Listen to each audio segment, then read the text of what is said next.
Now, the fact that you've clicked on this video, I reckon means that you have never driven an electric van before. Now, probably what you do know is that electric vans can save you money, that electric vehicles create zero emissions while driving, so it reduces air pollution, that electric vehicles have less moving parts to go wrong. But probably what you and other prospective buyers don't realise is that electric vans are incredibly easy to drive. Quite good fun as well.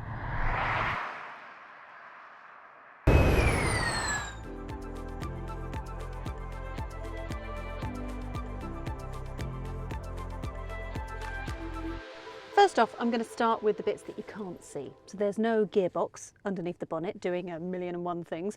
There is no gear stick for you to fiddle with. There's no clutch for you to get a tired left leg when you're stuck in traffic. What it does have is this, gear selector, basically, so you can go forwards or backwards. Or if you're not doing either of those things, you just put it into park and it locks the wheels. Like an automatic, there are two pedals, accelerator and brake. The one that delivers the most entertainment, of course, is the one on the right, unless you are a little bit odd. Now, unlike petrol or diesel vans, electric vans deliver full power as soon as you put your foot on the accelerator, which makes it feel quite perky. It's also very handy, especially if you're facing up a hill or you're pulling out of a junction. You'll also find that electric vans feel more secure to drive. That's because the battery is placed underneath the load space, so has a good low centre of gravity. This makes them feel way faster and more fun than their power output suggest. If your first experience of an electric van is driving away from a dealer forecourt, maybe just take it easy, okay?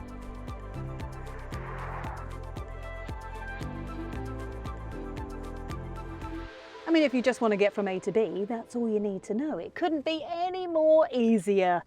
But there is some funky tricks up its sleeve. So in some vehicles, you'll get a B button here. Now what that does is it triggers what's called regenerative braking.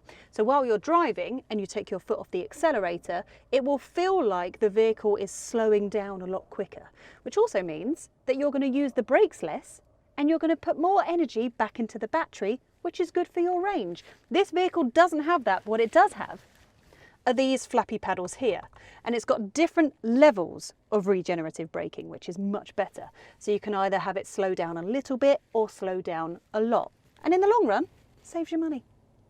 Now you're only going to notice this when you're driving and you lift off the accelerator, so you will feel that the eBelingo van seems to slow down a bit faster, a bit like changing down a gear in a petrol or a diesel. And what you'll notice is you're going to use the brake pedal far less than you would before.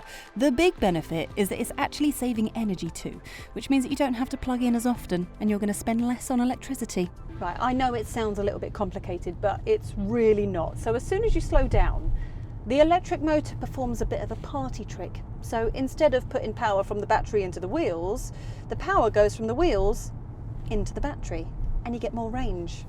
Feels quite weird at first, but it ends up becoming really satisfying watching energy going back into the battery. It becomes quite addictive.